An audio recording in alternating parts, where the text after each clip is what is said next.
Muchas gracias. Realmente ya han oído ustedes lo mejor de esta sesión. Lo que yo digo ahora va a ser un pálido reflejo de esas maravillas que adornan mi vida pretérita. Estoy además en este escenario del instituto que frecuenté en el pasado hasta que, en cierto modo, pues la pandemia y algunas otras circunstancias nos separaron y hoy es un día de reencuentro. Siempre vengo y vendré con sumo gusto a Valencia, al instituto, especialmente si me piden que hable de algo en lo que estoy trabajando, o en lo que he trabajado y por lo tanto puedo pensar que algo puedo contribuir. No en cambio cuando se me pueden pedir cosas que están más allá de mis capacidades intelectuales o temporales, ¿no? Pero acabo de decir que hablar de Afganistán, pues en efecto, entraba dentro de esos parámetros y mi deseo además de venir, de volver a Valencia, una de mis ciudades por otra parte predilectas. Yo soy por otra parte valenciano, como comunidad autónoma. Yo soy valenciano de Valencia, soy valenciano del sur, de Elche, y muy contento y satisfecho de serlo, y vivo actualmente en ese sur, de cara al mar Mediterráneo. Por tanto, estoy cerca también, o sea, menos de 2 horas de esta sede en la que nos encontramos ahora, ¿no? Estoy muy feliz de estar aquí de nuevo y hablarles hoy en esta llamada conferencia inaugural de Afganistán, rememorando Afganistán. Rememorando Afganistán porque realmente yo, del tema de Afganistán, de la situación de Afganistán, vine preocupándome desde los orígenes. En el año 2001, recuerdo perfectamente que el 11 de septiembre, muchos se preguntaban, ¿qué hace usted el 11 de septiembre del 2001? Bien, yo estaba dictando un curso en Meicasi, en los cursos europeos, en los cursos de Derecho Internacional Bancaja, que curiosamente estaba pensando yo en esta cosa, y bueno, realmente ahora los bancos dan nombre a las ligas de fútbol, ¿no? Liga Santander, Liga Smartbank. Entonces incluso daban nombre a cursos académicos, ¿no? Una pena que se haya perdido. Bancaja también se perdió en el camino, ¿verdad? Pero bueno, en aquel momento no existía y estaba dictando ese curso allí y cuando tuve que redactar, evidentemente, en aquel momento, en plena curso surge el tema del ataque a las Torres Gemelas. Tengo que improvisar alguna intervención sobre ese particular. Al día siguiente, Luis Mariñas, que dirigía en aquel momento los desayunos de Televisión Española, me pide que vaya a comentar el hecho. Tomo un vehículo, me desplazo a Madrid, participo de los desayunos, me vuelvo a Valencia a seguir con el curso y luego evidentemente todo eso quedó reflejado, no esta historia que estoy contando ahora, esta anécdota, pero sí el contenido, la situación de Afganistán en el curso que se publicó. Por tanto, en 2001 hago un análisis de esta circunstancia porque claro, cuando voy a publicar el texto, pues se ha producido ya el ataque aéreo y combinado con comandos terrestres que a su vez se alían con fuerzas locales de la Alianza del Norte que combaten a los talibanes desde el 4 de octubre, que conducirá en diciembre a la definitiva expulsión de los talibanes del poder. O sea, incluso que el Mullah Omar, su jefe, salió en moto de Kandahar, como una pequeña anécdota a la motocicleta, ¿no? Realmente esto estaba así y por tanto había muchos elementos, se había adoptado una serie de resoluciones a las que volveré luego, que me obligaban, se ha señalado en mi vis crítica, y es cierto, yo tengo un análisis muy crítico de las cosas, me interesa la crítica, y podría añadir la crítica constructiva, por supuesto, pero me interesa, creo que nosotros, los académicos, estamos para criticar las cosas, no para aplaudirlas. Al menos hay en todas partes. El académico tiene que ser un ser insatisfecho permanentemente con lo que se hace y exigiendo más, más y más. Ese es el académico. Uno tiene que analizar los aspectos negativos de las circunstancias para ver en qué se vayan, para evitar que haya una especie de autocomplacencia, para evitar que la política se convierta en mera propaganda. Bueno, entonces, evidentemente, había muchos elementos ahí. Seguí trabajando esos temas y recuerdo que en el curso que dicté ahora en la Universidad del País Vasco, en los cursos de verano del País Vasco, 2012, que se llama del lenguaje,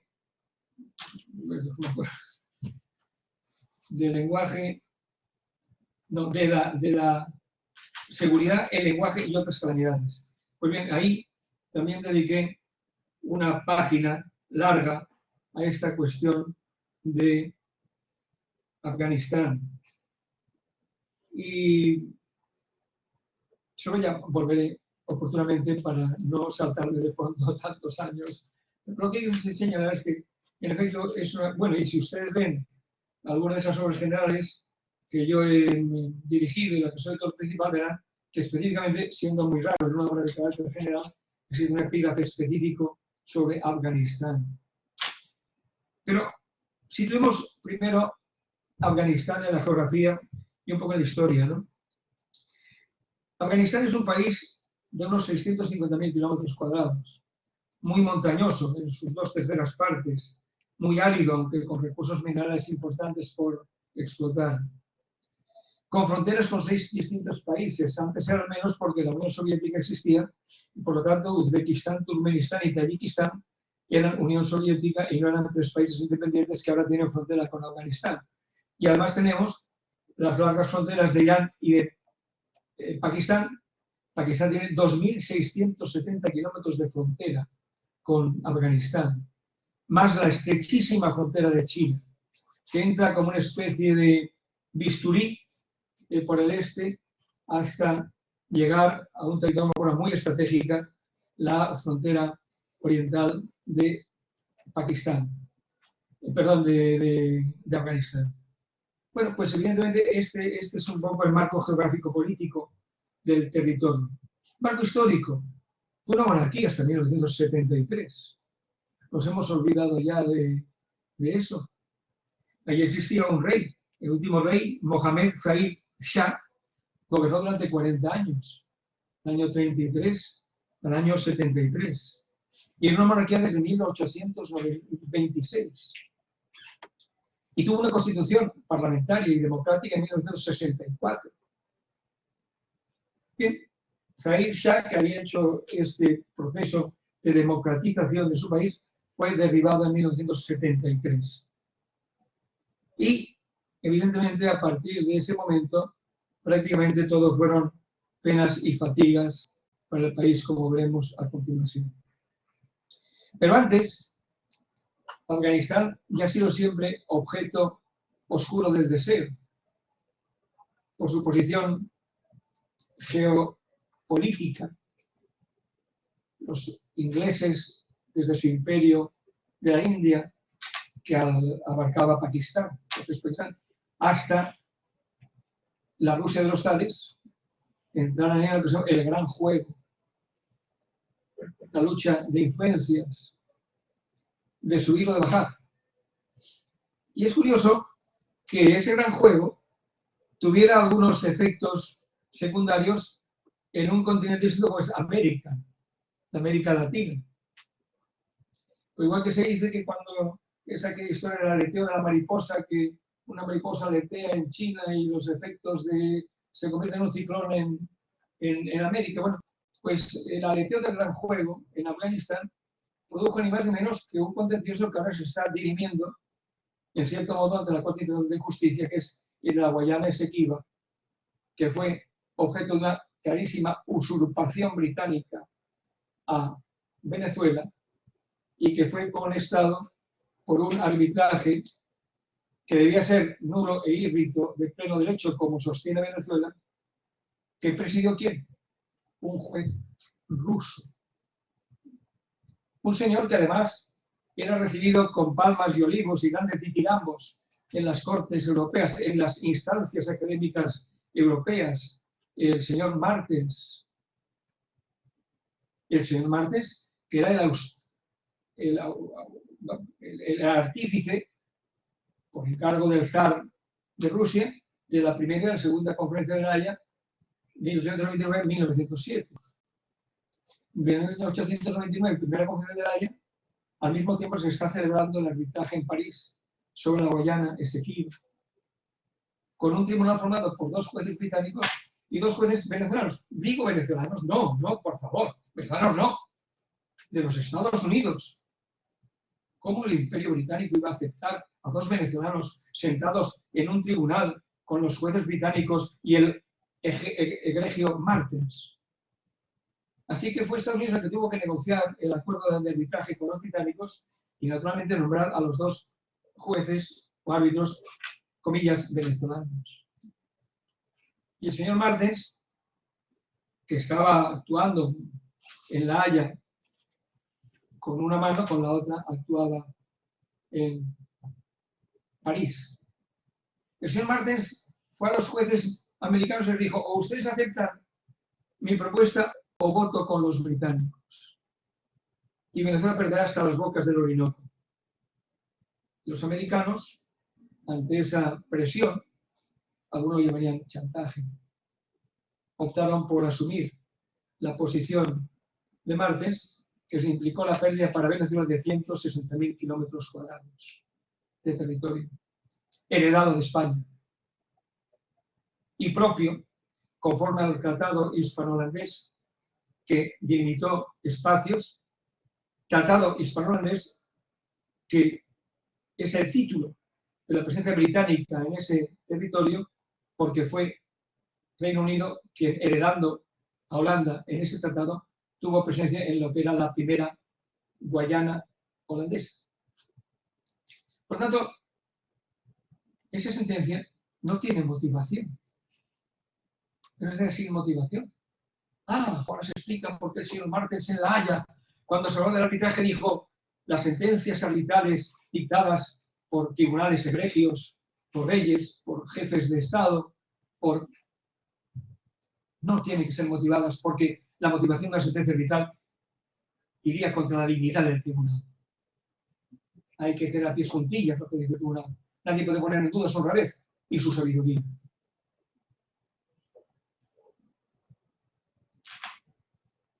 Entonces, Martens opina doctrinalmente en La Haya que no hay que motivar las sentencias porque no va a motivar la sentencia, porque carece de motivación la sentencia de la Guayana Esequiba, porque no podía, conforme a derecho, justificarla. Bueno, vengo a conocer esto por ver cómo Afganistán encajó. ¿Por qué encajó? Porque Martens había escrito y quería el entendimiento entre el Reino Unido y Rusia en Afganistán. Y en cierto modo, la sentencia arbitral de 1899, por la que le atribuye 160.000 kilómetros de territorio venezolano a la colonia de Guyana, es una especie de regalo, de obsequio, que le hace el señor presidente del Tribunal Arbitral a Reino Unido. Está buscando el entendimiento de ambos países en Afganistán. Bien, en ese gran juego, en 1893, Reino Unido impone la línea Durand, que es la línea que delimita, según las pretensiones hoy de Pakistán,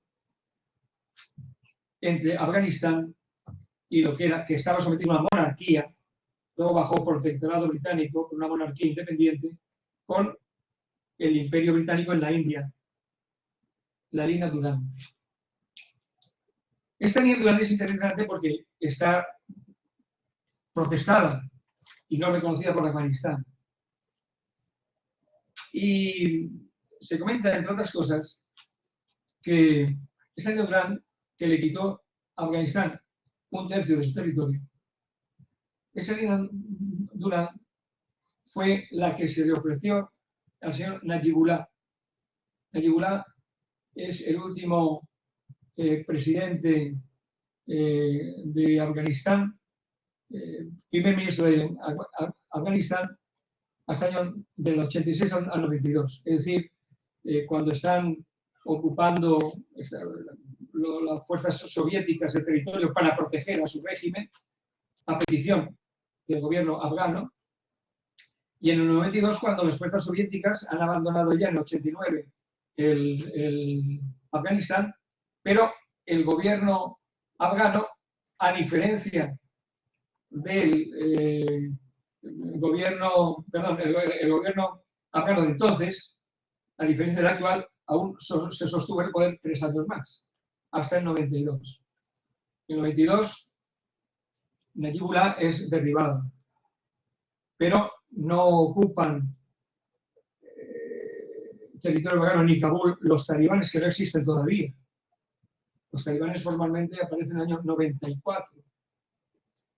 Son los señores de la guerra, opuestos al régimen socialista, los que desbancan en el 92, con las ayudas que ahora veremos, al gobierno de Najibullah.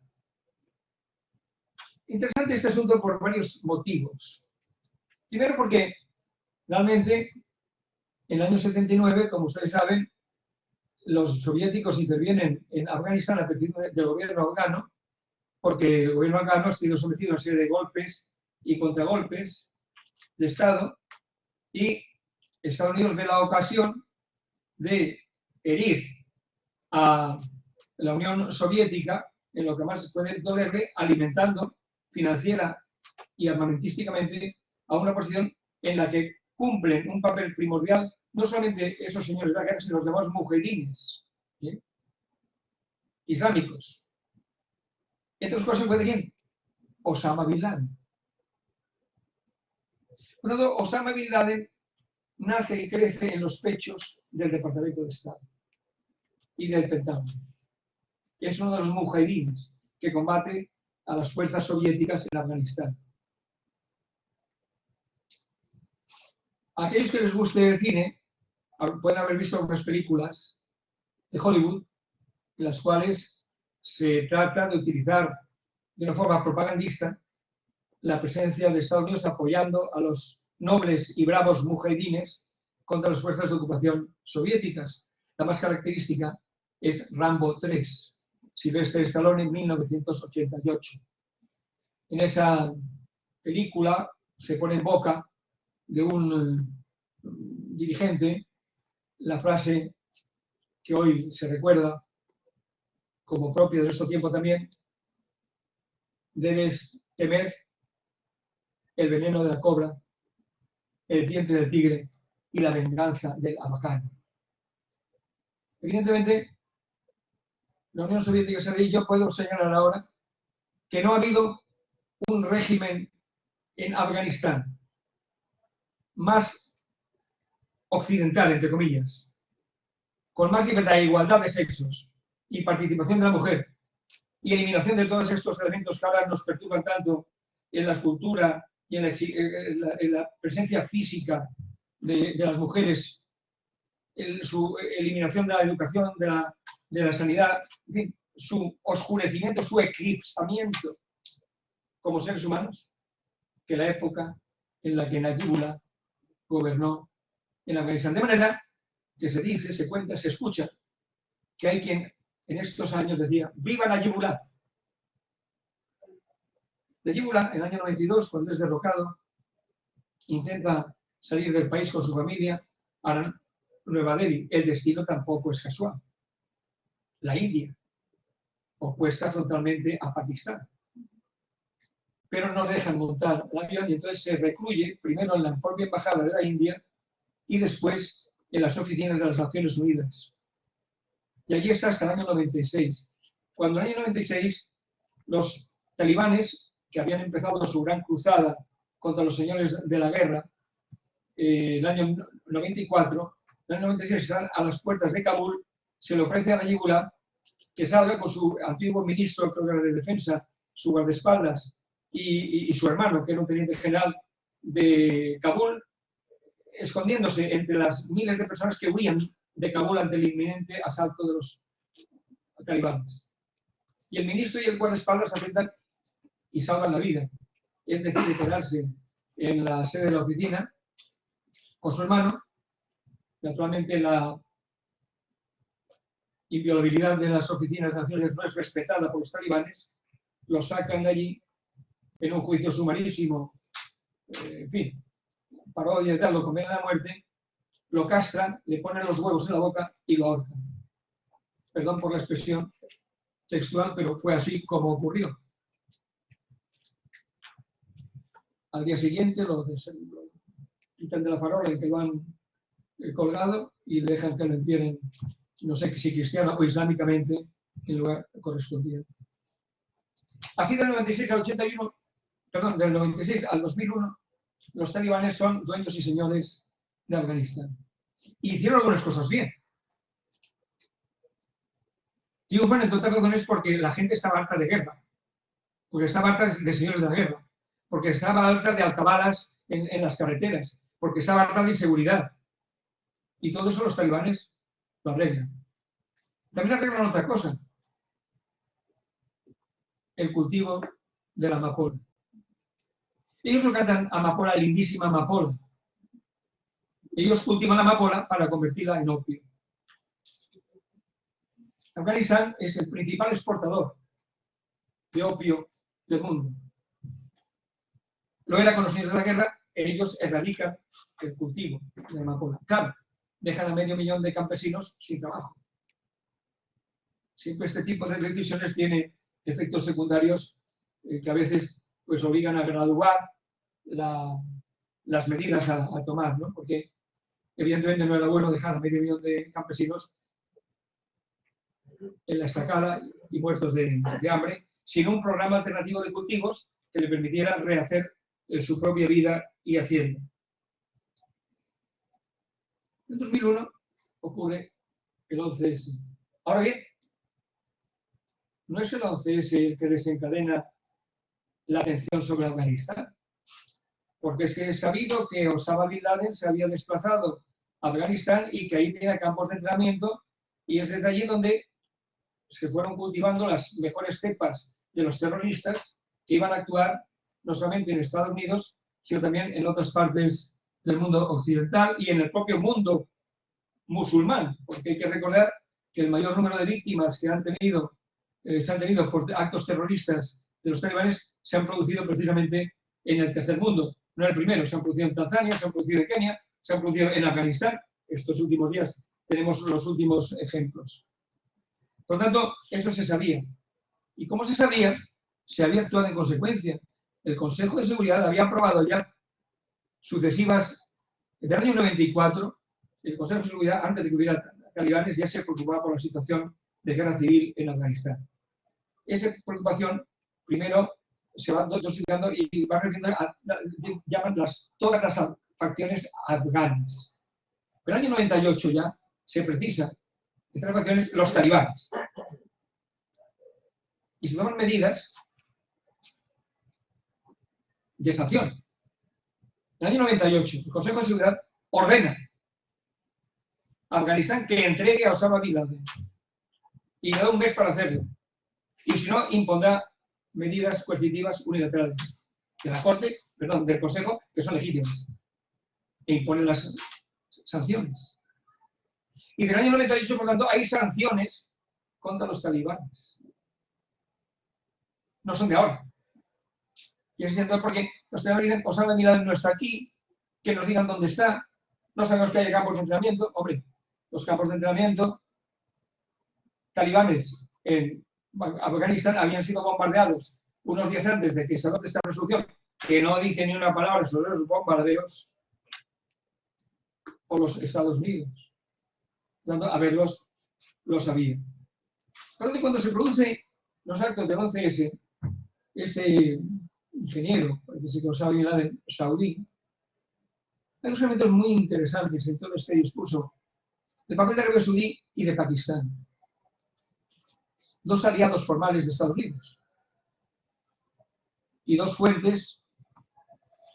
Arabia Saudí tiene unas reglas de vida social pues que nada tienen que envidiar a las de los talibanes. Pakistán es el alma nutricia de los talibanes. Pakistán está jugando a doble juego. Facilito el acceso de los americanos para asistencia al gobierno que han creado en Kabul desde el 2001, desde diciembre del 2001, y al mismo tiempo alimento y mantengo en refugio y como línea logística de suministro a los talibanes en las provincias occidentales del Pakistán. Esa larguísima y porosa frontera existente. Entonces, es obvio que en el 11 de septiembre de 2001, cuando se producen estos hechos, quiero señalar, además, el enorme interés que tenía siempre Estados Unidos en implicar a Irak en esa acción terrorista, mediante las mentiras que un señor que acaba de morir hace 2 días empañó su propia carrera política y militar a ser el conductor verbal de una auténtica mentira explicada ante el Consejo de Seguridad, el señor secretario de Estado Colin Powell, él mismo lo reconoció, era una gran mentira. Pero quería implicarlo porque quería agredir, como agredió en el 2003 a Irak. Y de esos polvos vienen los lodos de nuestro tiempo. Porque, como digo, en el 2001, Naciones Unidas, el Consejo de Seguridad, estaba dispuesto a autorizar cualquier uso de la fuerza contra los talibanes. Estaba en la senda que iba marcando desde el 98 específicamente. Ordenar la entrega de Bin Laden, disponer sanciones contra Bin Laden y quienes le acogen, los talibanes. Por lo tanto, dentro de un hecho como fue el ataque brutal a las Torres Gemelas, al Pentágono y al frustrado ataque a la Casa Blanca, con el avión de la United 93, gracias a un esfuerzo, digamos, heroico de la gente del pasaje de ese avión, no llegó a la Casa Blanca por eso. Bueno, pues todo eso, cuando eso se produce, evidentemente, el Consejo ya estaba dispuesto a dar a Estados Unidos lo que pidiera. Estados Unidos no quería pedir autorización. En su arrogancia se encastilló en la legítima defensa. Y claro, si el secretario general habla de la legítima defensa, si la OTAN habla de legítima defensa, si la OEA habla de legítima defensa, si el Tratado Interamericano de Asistencia Pacífica habla de legítima defensa, si todo el mundo habla de legítima defensa, a ver qué académico se va a atrever a decir que aquello no es legítima defensa. Pues no es legítima defensa. ¿Por qué no es legítima defensa? Hombre, sencillamente, la legítima defensa es una excepción a la prohibición del uso de la fuerza que establece la Carta de Naciones Unidas, el artículo 51, como una reacción inmediata, oportuna, proporcionada a un ataque armado que está en curso, hasta que el Consejo de Seguridad toma las medidas de uso de la fuerza que proceden. Aquí ya no había ataque armado en curso. Aquí se había podido ir uno al Consejo de Seguridad y decir, ha ocurrido esto, ¿qué hacemos? Deme usted luz verde para atacar. Y se lo habrían dado. No querían esto. Aquel gobierno arrogante quería manifestar que ellos eran un imperio.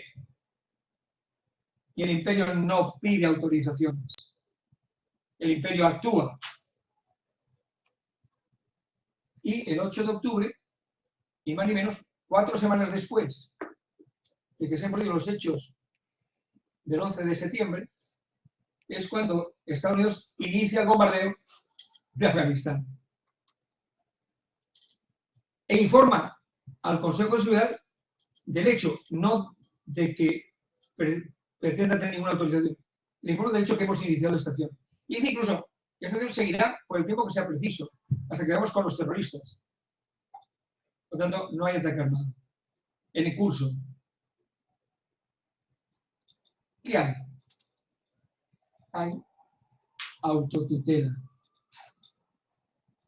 ¿Y qué es autotutela? Una institución del siglo XIX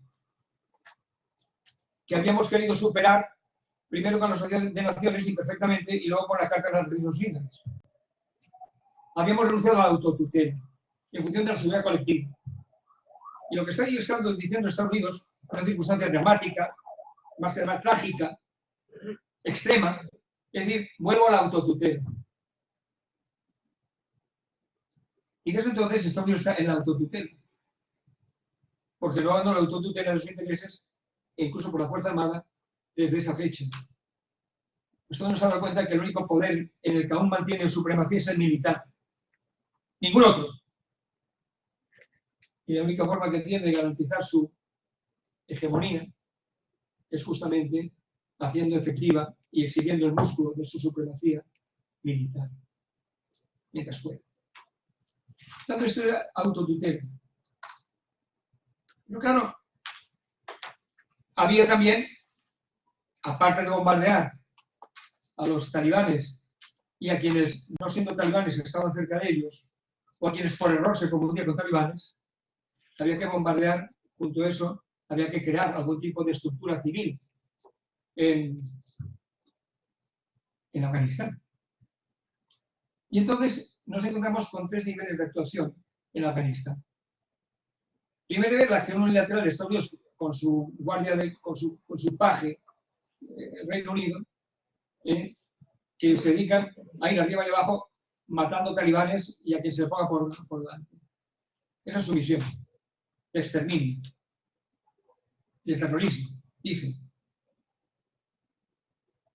Segundo nivel, había que crear un gobierno y entonces se convoca en Bonn, antes de que acabe ese 2001, a todas las llamadas fuerzas afganas no talibanes para que se pongan de acuerdo en crear un gobierno en Kabul, apoyado y financiado por Occidente. Y en los acuerdos de Bonn se establece ese gobierno y se pone como presidente, que fue durante muchos años después, el Karzai, que si ustedes han visto alguna revista ilustrada verán que vestía prodigiosamente. Yo lo he llamado pues realmente algo así como la expresión de la fashion, de la Afghan fashion, la moda afgana. Karzai era un emblemático, vestía a la afgana con una propiedad, una elegancia terrible. Claro, tenía muchos recursos, era uno de los ladrones establecidos en la administración afgana, desde los primeros tiempos hasta nuestros días. Luego existió otro señor Ghani. El señor Ghani salió con las alforjas del dinero en las manos, pues se montó un avión y se fue a los Emiratos o a Qatar a seguir su buena vida. Abandonó el gobierno. Ahora, en estas pruebas. Se monta este gobierno y hay que proteger al gobierno. En Kabul. Luego el gobierno crea gobernadores en sus 34 provincias, hay que proteger a los gobernadores. Hay que conservar la libre circulación por las carreteras. Todo eso requiere una infraestructura militar, que es cuando surge la llamada ISAF, la Fuerza de Asistencia en Afganistán, que no es una misión de paz de Naciones Unidas, pero sí autorizada por el Consejo de Seguridad y financiada por aquellos que participan en la operación. Por lo tanto, el control que ejerce sobre esta ISAF, que luego se llamó, bueno, es muy divertido esto de los nombres, apoyo decidido. Es muy divertido porque la operación esta de eliminar talibanes reales, presuntos e imaginarios en Afganistán es una operación que se llama Libertad Duradera. Bueno, qué buena capacidad tienen los profesionales de la comunicación del Departamento de Estado, del Pentágono, para inventar expresiones que luego son desmentidas por la realidad. Porque libertad, a ver, pero duradera. Y esto de apoyo decidido, pues han salido todos zumbando. Por tanto, ni apoyo ni libertad al cabo de 40 años de entonces, o 20 años de ahora. Bien, se crea el ISAF, pero ¿qué ocurre? A medida que los talibanes, con la financiación de los enemigos de Occidente y estos que juegan a dos bandas, los saudíes, los pakistaníes, van recuperándose de su debacle del 2001, empiezan a combatir. Y cada vez combaten más. Y entonces la ISAF, las fuerzas estas, formadas, capitanadas en principio por Reino Unido, y la que España fue parte como país miembro de la OTAN, y nos ha costado 500 millones de euros anuales durante el tiempo que hemos estado allí, y muchas bajas españolas, y 1.500 hombres en algún momento presentes en el territorio, en labores de asistencia. Pero la función, como digo, fundamentalmente de esta fuerza, que era una fuerza de protección y de liberación de comunicaciones, y de una cierta asistencia a la población, empiezan a producir lo que llaman sinergias con las fuerzas americanas, que necesitan que intervengan en la guerra.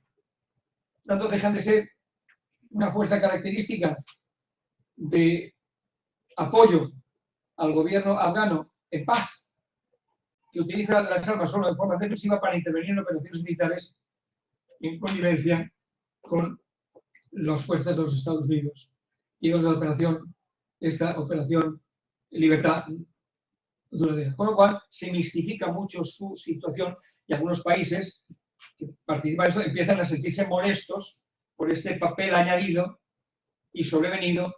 Y luego tenemos la tercera, el tercer segmento: operación puramente militar, operación policial reconstructiva del ISAF, y ahora Naciones Unidas con sus 32 organismos en Afganistán, con los 1.000 millones de dólares anuales para crear un Estado de Derecho.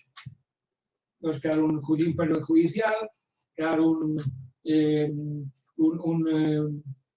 tribunal de cuentas, crear un sistema educativo, en fin, crear un Estado de Derecho, por de hecho, a la occidental, con paridad de sexos. Realmente, ahora cuando los talibanes han vuelto a entrar en Afganistán, había unos 500 fiscales y jueces mujeres y unos 12.000 mujeres en las Fuerzas Armadas de Afganistán.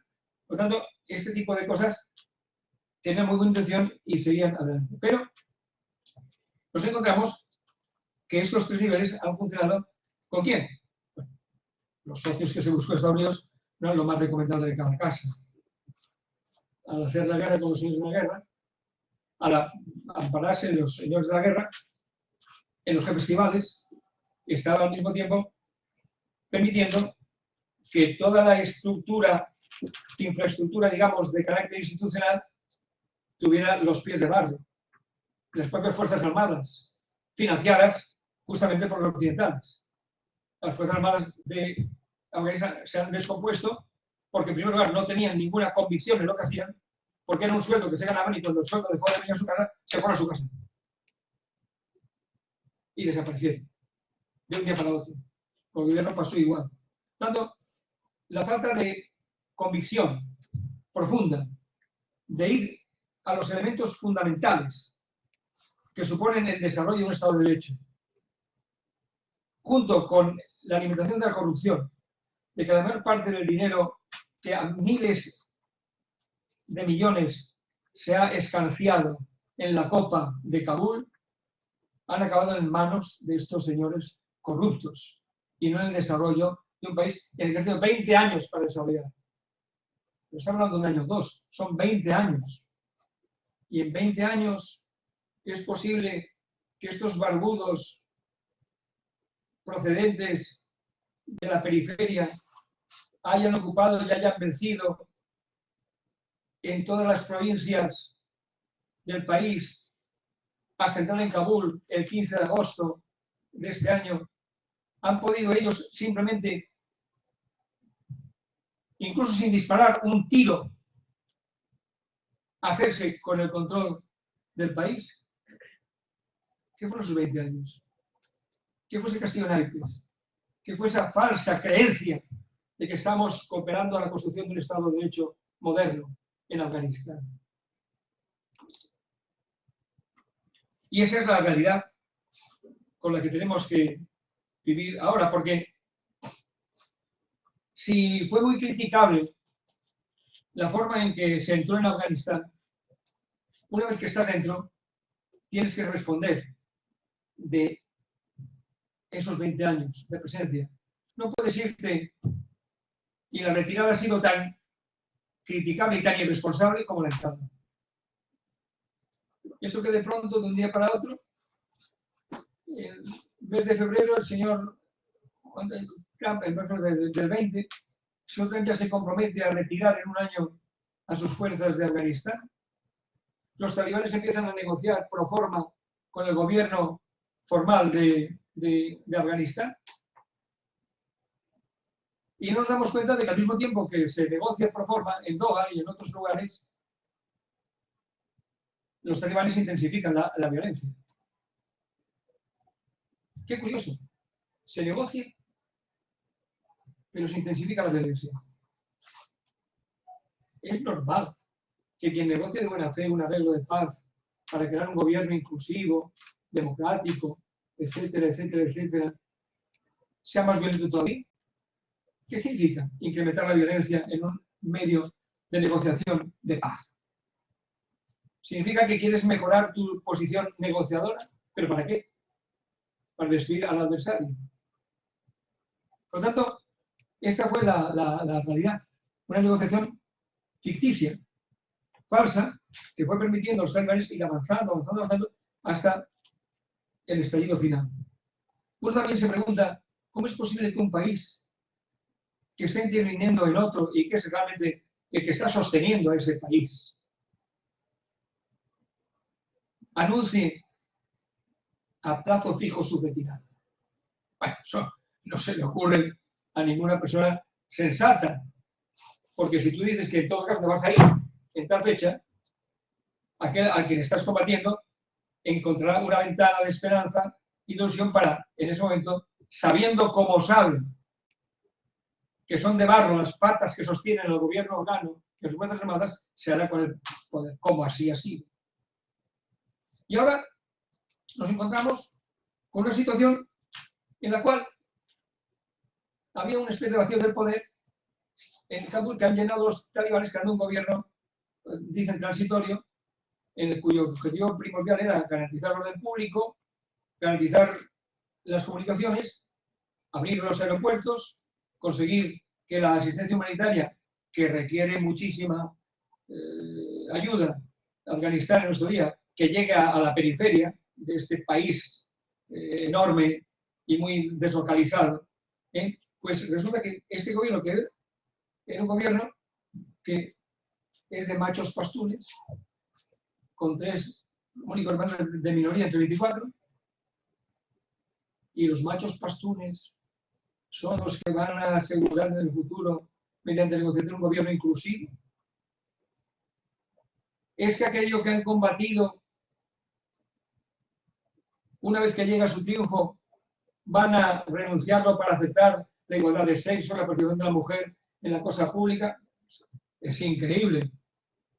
A los pastunes, estos que están ahora en Kabul, se les podrá manejar circunstancialmente porque necesitan la asistencia humanitaria, circunstancialmente. Pero sus objetivos y su línea de acción van a ser las que han supuesto todos los años de guerra que han llevado adelante hasta ocupar Kabul. Porque van los pastunes, los talibanes, pastunes, no creo que estén especialmente interesados en el desarrollo del país. Porque un país desarrollado seguramente no puede sustentar las ideas peregrinas que mantienen sobre muchas cosas. Estando ellos el desarrollo, no creo que sea un elemento fundamental. Evidentemente, ahora nos encontramos con que, como decía un observador muy sabiamente, hemos pasado en Afganistán de tratar de crear un Estado de Derecho moderno a la mera supervivencia. Ahora se trata de sobrevivir Y claro, para subir muchos, escapar. Entonces, ¿cómo se puede pensar que en un país en el que lo que se busca exclusivamente el día por mundo occidental, dejen ustedes salir antes si quieren ir? No lo maten. Déjenlo salir. ¿Cómo se puede pensar que un país que pide eso y a cambio les damos asistencia humanitaria? ¿Cómo se puede pensar que se puede negociar cualquier cosa con ellos de cara al futuro? Ahora sí, bueno, es un gobierno no reconocido. Señores, menos gaitas. Es un gobierno efectivo. A mí no me gustan, por supuesto, pero controlan el territorio. Si controlan el territorio, no me lo ve usted de que, no, como no lo reconozco, ¿quiere usted negarle la representación de Afganistán en Naciones Unidas? Hágalo. Reconozca que el gobierno de Afganistán es un gobierno que está situado en Washington y que él representa a Afganistán. Bueno, durante muchos años dijeron ustedes que el gobierno de Taipei era el que representaba a China. Ven, háganlo. Durante muchos años ustedes dijeron, esto se quiere a veces obviar, que eso es Pol Pot, el genocida Pol Pot. Siguió siendo reconocido y sus representantes como representantes de Camboya en Naciones Unidas. ¿Por qué? Porque a los señores de Occidente y a los chinos no les gustaba la idea de que quien había liberado a Camboya de Pol Pot y su banda de asesinos había sido Vietnam con apoyo soviético. Entonces, Pol Pot, un criminal, era el representante de Camboya cuando ni siquiera controlaba yo el territorio. Yo soy partidario firme de que cuando alguien controla el territorio es el interlocutor, aunque no te guste. Con él tienes que habértelas, porque si no, todo es pura ficción. Otra cosa es que tú digas que no es un gobierno legítimo. Bien. Es un gobierno legítimo, tú medirás y graduarás aquello con lo que te quieres relacionar con ese gobierno. Pero no puedes negarle la representación, porque controla el territorio. Y si tú quieres hacer algo por esa población, tendrás que hablar con esos gobernantes, aunque no te gusten. Por tanto, principio de efectividad. La legitimidad es otra cosa, que funciona en otros ámbitos. Por ejemplo, en la reducción de la representación de ese país en organismos internacionales, su elección para organismos de carácter selectivo, etcétera, etcétera, etcétera, ¿no? O el nivel que tú quieres darle a tu relación diplomática y consular con ellos. Que es una cuestión totalmente distinta. Así que esto es lo que nos encontramos por ahora y evidentemente creo que he cumplido los 50 minutos, ¿no? Bien, he cumplido 50 minutos y esto debe tener la extensión de las minifaldas, ni muy cortas ni muy largas.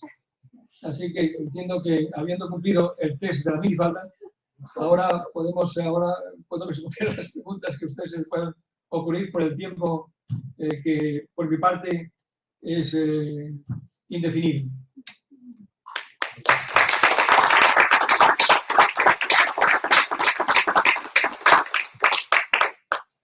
Bien, pues lo dicho, damos turno tanto a la gente que está aquí de manera presencial como conectados a posibles preguntas, inquietudes, interrogantes, comentarios. En realidad tengo dos preguntas, tu opinión más que nada.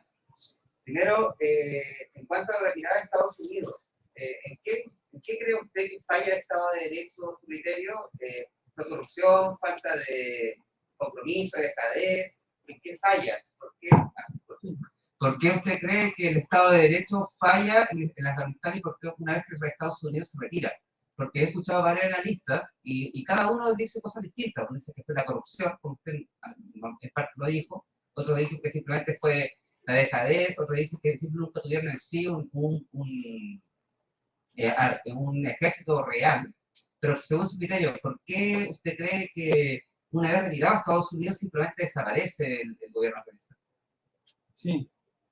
Bien, yo nunca creo que haya una sola causa para determinadas decisiones.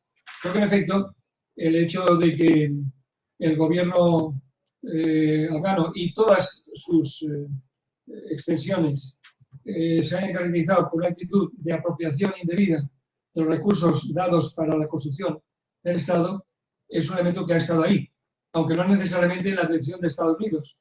¿verdad? Porque tenía que ser consciente de lo que hacía con el dinero que él y otros países, pero él sobre todo, estaba transmitiendo a una administración que se mantenía en pie y las Fuerzas Armadas que se mantenían en pie justamente por la existencia norteamericana. Por cierto, que menudo regalito que le ha hecho Estados Unidos a los talibanes. Todo un ejército nuevecito a estrenar. Todo tipo de armas modernas, carros de combate, es decir, ahora realmente, pues digamos que le ha puesto la casa a los talibanes de Estados Unidos. Bueno, por la forma que ha salido de ahí. Que hay un elemento también importante y es que llegamos a confundir nuestras propias actitudes culturales y nuestros valores con los de una sociedad muy diferente. Y es posible que en esa sociedad, pues el carácter tribal, carácter comunal, el respeto a los mayores, es decir, hay unos elementos que solamente cambian muy lentamente. Pero claro, van cambiando, pero lentamente. Yo estaba recordando únicamente, por ejemplo, en España, hace unos decenios, el crimen de honor sigue existiendo. Y un hombre podía matar a su mujer si la pillaba en infragante y en adulterio. Al revés no era posible. O el dicho aquel, la mujer en casa con la pata quebrada. Esas son cosas que yo he oído aún siendo niño. Pues nada, quiere decir que nuestra propia cultura, en un determinado momento, era muy diferente a la que es actualmente. Entonces ahí no se puede improvisar. Entonces a lo mejor estamos creyendo, yo he dicho en un tuit, digo, bueno, si usted lleva burka porque le gusta llevar, allá usted. Pero si se lo impone, es mi problema. Es decir, no podemos imponer las reglas de uso familiar o incluso de vestimenta de la gente allí. Si una mujer se quiere poner un burka porque le gusta llevar el burka, ¿por qué eso vamos a criticar? Ahora, si le impone el burka, es mi problema. Ahí empieza mi problema. Entonces, ese elemento, la importancia de la propia construcción social y cultural de Afganistán, creo que fue, de cierto modo, preterida, banalizada, creyendo que porque había mujeres que en efecto estaban muy por la labor de societales, la mujer en Afganistán, fuera de Kabul, a lo mejor, y algunas grandes ciudades, también participaban de esa forma de ser. O sea que yo creo que esos elementos... ¿Y por qué se ha ido a Estados Unidos? Se ha ido porque ya no le interesa Afganistán. Se ha ido porque ahora quiere esos miles de millones que dedicarlos a vigilar a la China en la zona del mar del sur de la China, el Pacífico. Y Afganistán ya no le interesa. Entonces, ¿para qué voy a seguir derramando este pozo sin fondo que es Afganistán? Ahora que, yo voy a tratar de otros los objetivos, porque decían, hay objetivos que es una retórica muy propia de los políticos, pero que los analistas, realmente serios, no podemos creer. Hay que exigir que los talibanes mantengan los logros de estos 20 años, los logros. No va a ser así. Hay que exigir que no sea un bastión del terrorismo que se expanda hacia el exterior. Francamente, si estos señores han estado apoyándose y apoyando al señor Osama Bin Laden, Al-Qaeda, al Estado Islámico y a quien se ha puesto por delante, cuando le ha convenido, seguirá haciendo lo mismo en cuanto pueda vestir el muñeco. Cuando se dice a los talibanes, hombre, da una muestra de gran moderación actualmente, sí, no se ha dicho el Consejo de Seguridad, no los valoraremos ni por sus palabras, sino por sus hechos. Porque decir lo que le gusta a Occidente, puede decir cualquiera, incluso ellos, comprándolo de corazón. Pero hacer lo que le gusta a Occidente es otra cosa. Ellos no han combatido para eso y han ganado la guerra. Pero es un hecho objetivo. Han ganado la guerra. Después de 20 años, han ganado la guerra.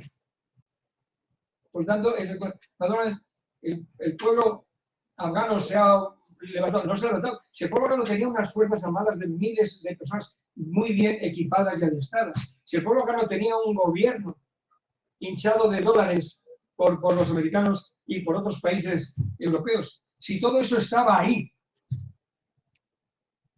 ¿Cómo ha desaparecido? Pues porque no era cierto. Porque las bases eran totalmente ficticias. Porque los pies han de barro en un castillo de naipes. Y, como digo, sin disparar un tiro, han entrado en Kabul. Entonces, ¿cómo se puede pensar que ahora los talibanes van a hacer lo que han estado combatiendo durante todos estos años, después de ganar la guerra?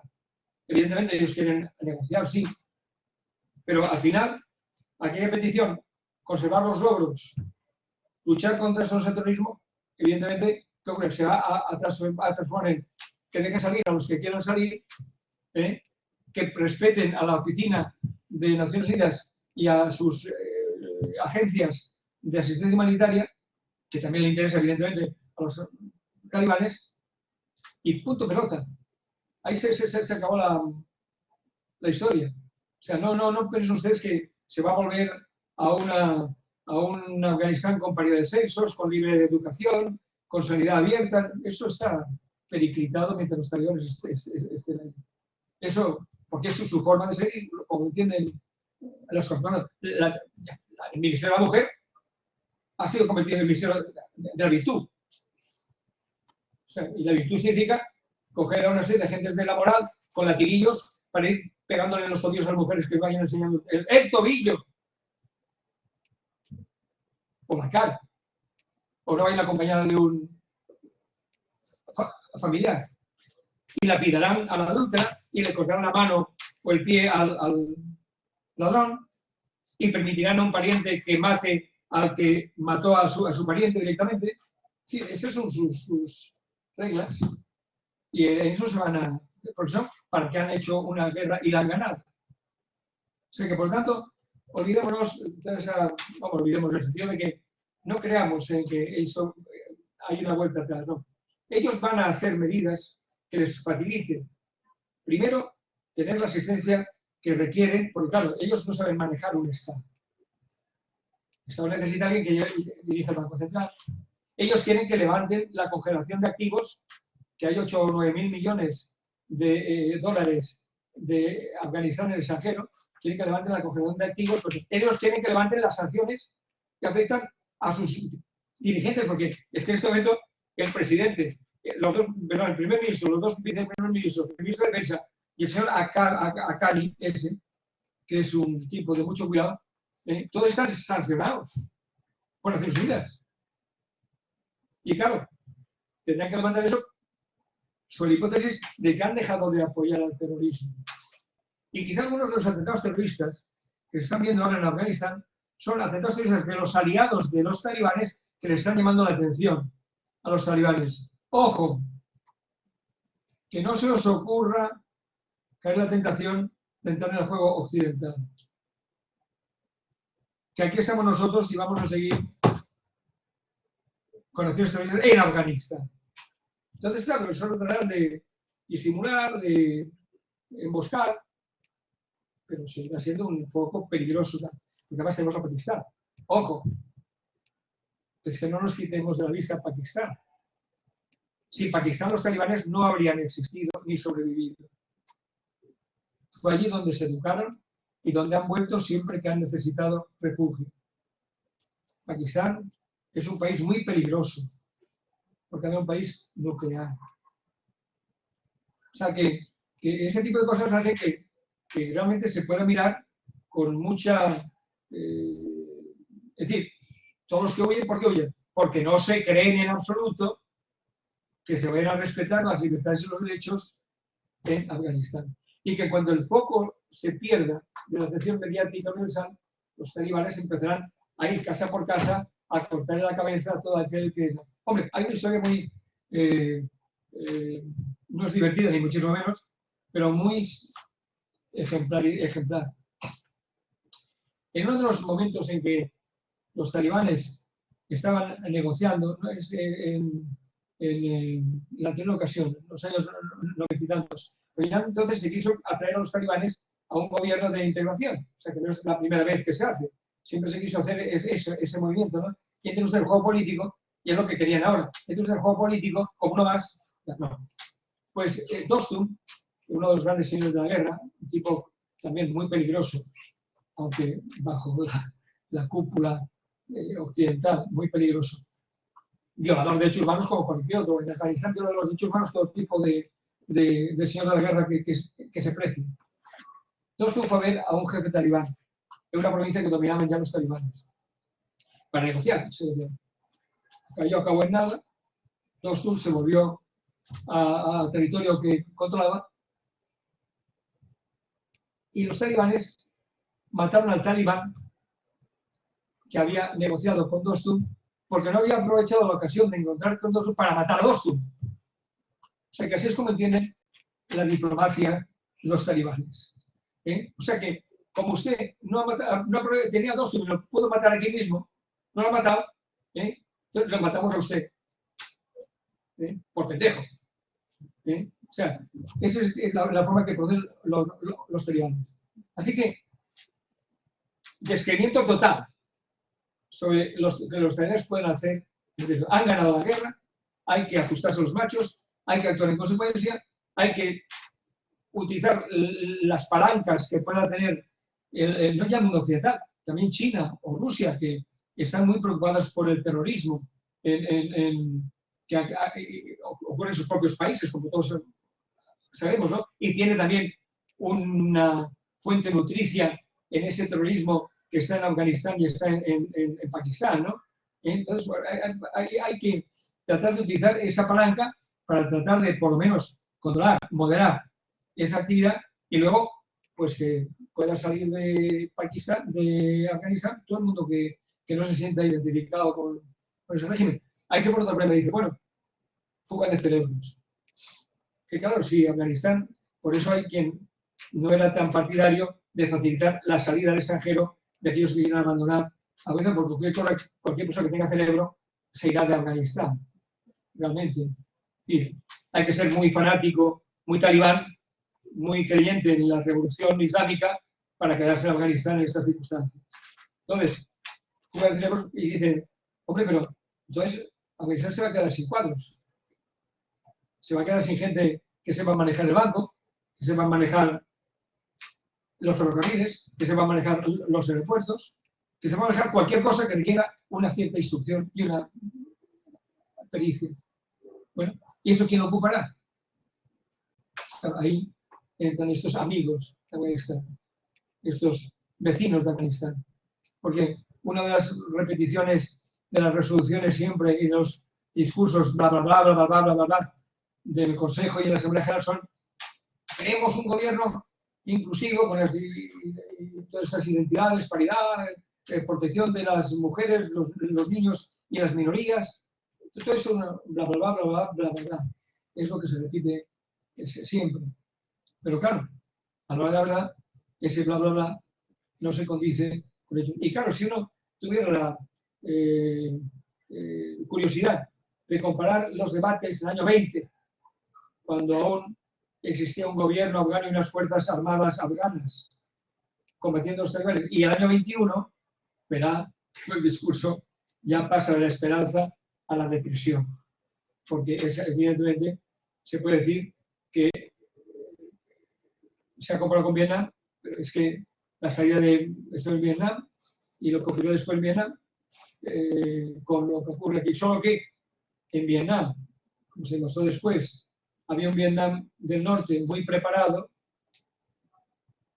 que luchaba por la independencia de su país frente a la ocupación extranjera y frente a quienes en esa ocupación los representaban, gobiernos cipayos, de cierto modo, y Afganistán, donde quienes han ganado la guerra son la gente más impresentable posiblemente del mundo, al menos para nuestra visión o nuestra cosmovisión, ¿no? O sea, que esa es la diferencia. Entonces, claro, por otra parte, se ha perdido toda su credibilidad. Y hasta ahora no tiene ninguna credibilidad. Decía el señor Biden, muy solemnemente, con esta, saliendo de Afganistán, concluye el periodo, la era de intervenciones militares como base de la construcción del Estado de Derecho. Todo eso es mera falacia en la frase de Biden. Porque la era de Biden, la era que ha llegado hasta Biden es la era de la gran mentira. La gran mentira. Porque ¿dónde están nuestros crímenes de guerra? Nuestros crímenes de guerra. Occidente es autor de múltiples crímenes de guerra. múltiples crímenes de guerra.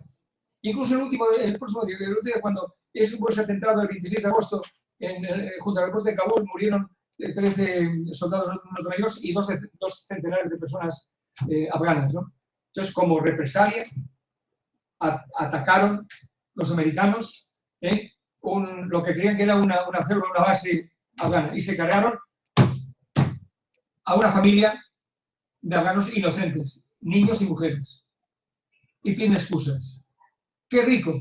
¡Qué rico el nene! ¿Eso qué es? ¿Dónde está nuestra autocrítica necesaria? ¿Qué Estado de Derecho tenemos nosotros si a través del asesinato selectivo, a través de las torturas, Abu Ghraib, Guantánamo y otros sitios, a través justamente de bombardeos indiscriminados que dicen ser discriminatorios pero que se equivocan, matamos a inocentes? Cuando son miles las víctimas de todo eso, ¿cuál es nuestro Estado de Derecho? Nos estamos cargando nuestro propio Estado de Derecho en nombre de la seguridad. Y somos una pandilla de borregos, todos los ciudadanos, que nos tragamos ese tipo de circunstancias. Porque la seguridad es lo primero. Lo primero es la libertad. Y ponga usted la seguridad al servicio de la libertad. No al servicio de la pérdida de derechos de los ciudadanos, cada vez sometidos como auténticos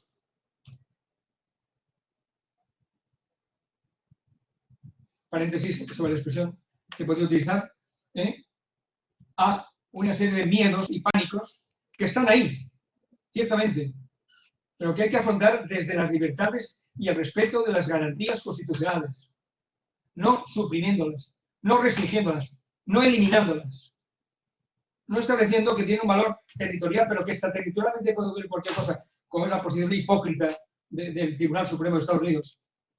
No. Lo que haga el gobierno norteamericano fuera del territorio norteamericano es prerrogativa del Ejecutivo. Yo no entro en eso. Si quieren torturar, por eso torturan en Guantánamo. En Texas no pueden torturar, pero en Guantánamo los americanos pueden torturar. Y en Abu Ghraib, y en Líbano, y en otros sitios, en cárceles ocultas, en Rumanía. ¿Eso qué es? ¿Dónde está el respeto a nosotros mismos? ¿Cómo vamos a construir estados de derecho allende nuestro territorio si estamos cargándonos nuestro Estado de Derecho justamente para servir políticas absolutamente ilícitas y criminales en el orden internacional, basándonos en buenos principios? He dicho. Hay dos preguntas en el chat. ¿Cómo? Hay dos preguntas en el chat. Hay dos preguntas en el chat.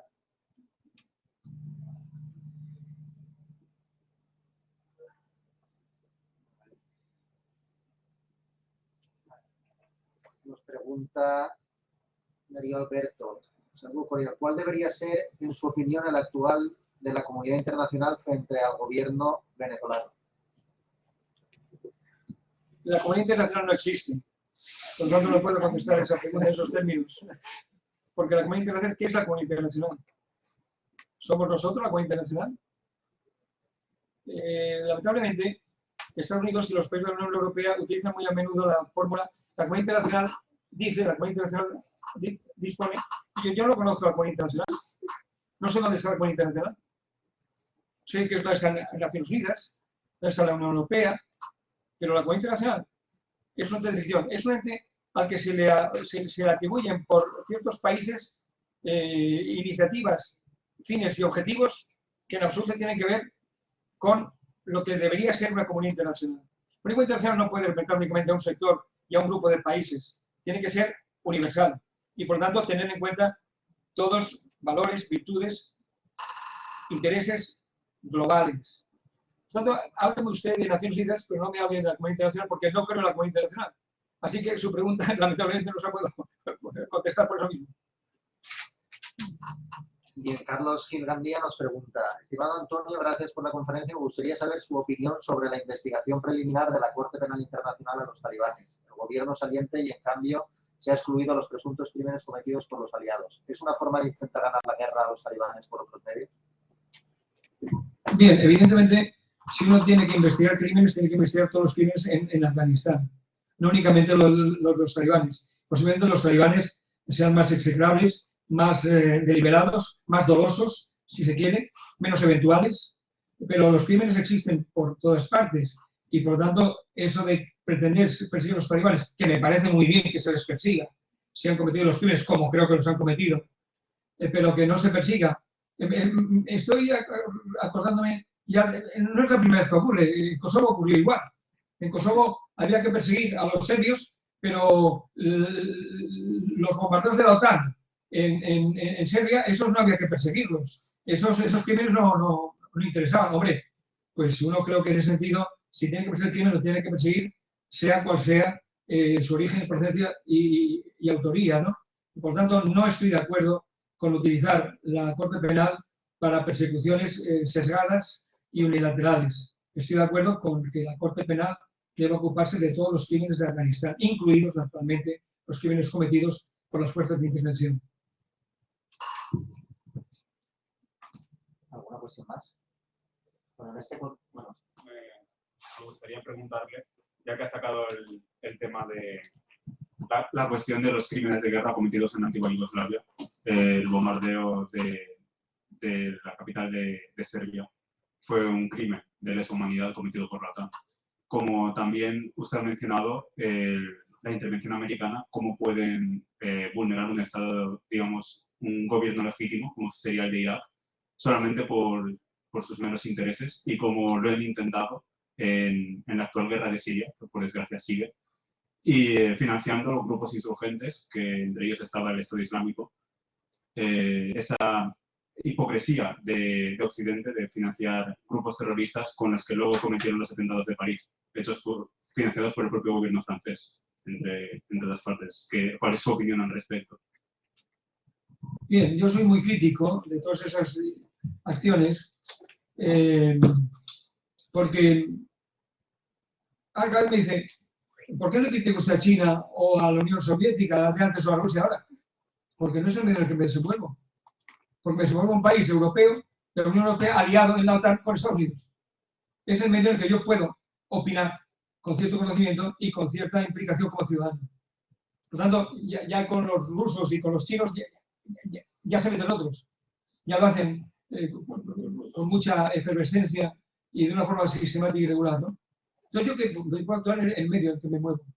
Por eso yo soy crítico con unas acciones que son acciones que a mí me avergüenzan como ciudadano. Me avergonzaron en Kosovo, donde hay una gran mentira establecida alrededor de todo ese asunto, y me avergüenzan en otros ámbitos. Creo que todas las intervenciones, bueno, lo de Kosovo, en fin, es de nota, porque resulta que todas las repúblicas federadas en la antigua Yugoslavia, que era un país muy descentralizado,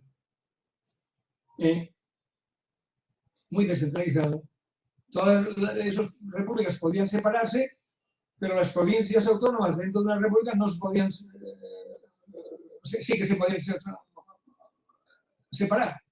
Es decir, que resulta que Yugoslavia no podía sostener la integridad de su espacio federal porque las repúblicas tenían derecho a separarse. Pero Kosovo sí que podía separarse de Serbia y no podía mantener su integridad territorial. Y los serbios o los croatas de Bosnia y Herzegovina no podían separarse de Bosnia y Herzegovina, porque Bosnia y Herzegovina sí que tenía derecho a mantener su unidad territorial. ¿En qué quedamos? ¿Cuál es el principio rector de todo este asunto? Es que la antigua Yugoslavia dolía mucho a Occidente. Dolía mucho a Occidente.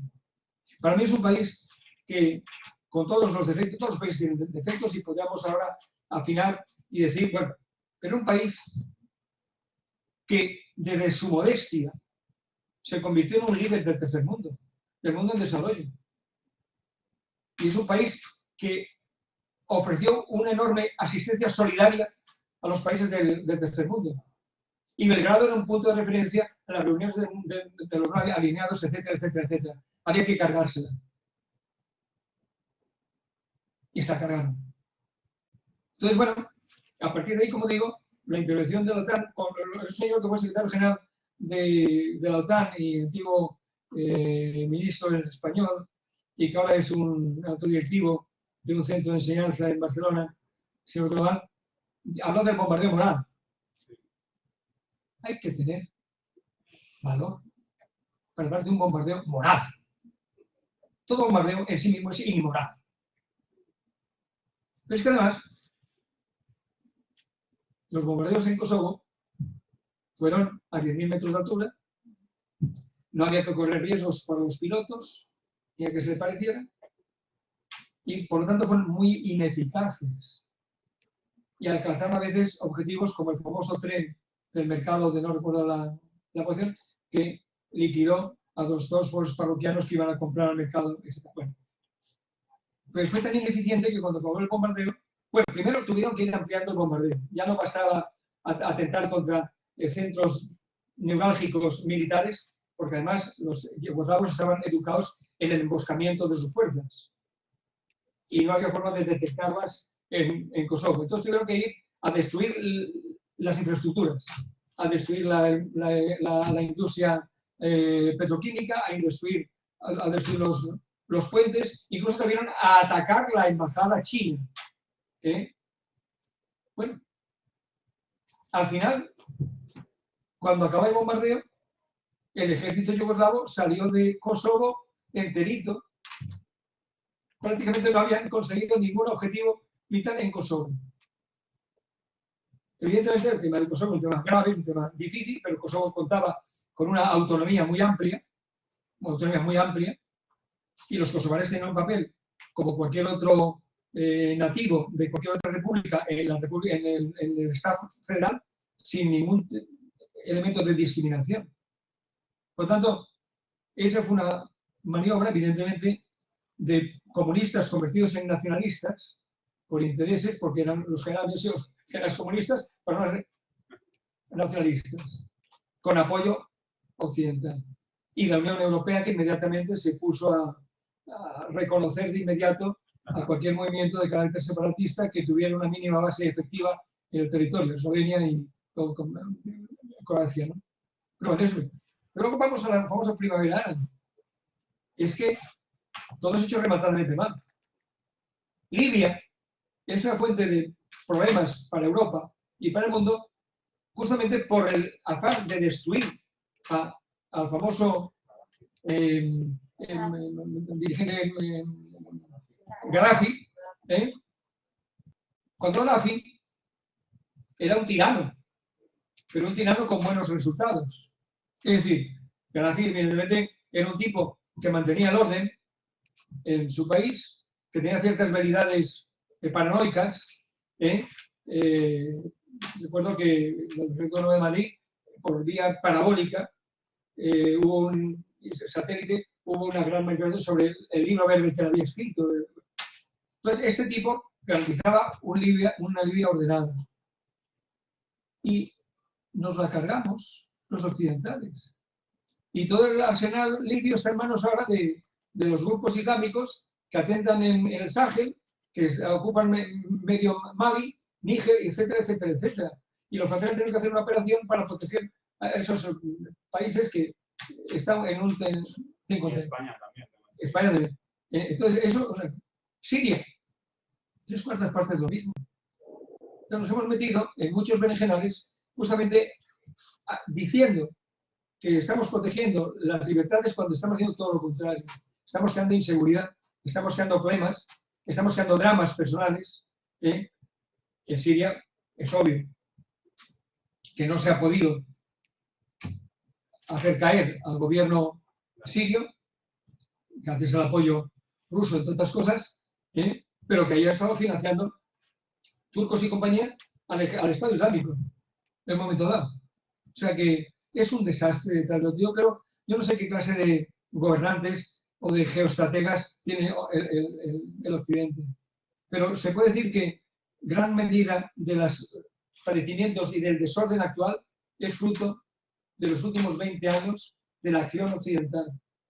Empieza cuando Estados Unidos, unos años antes, el famoso encuentro entre Gorbachev y Bush padre, dicen: ha venido una nueva era, una era de bienestar, Pero Estados Unidos no puede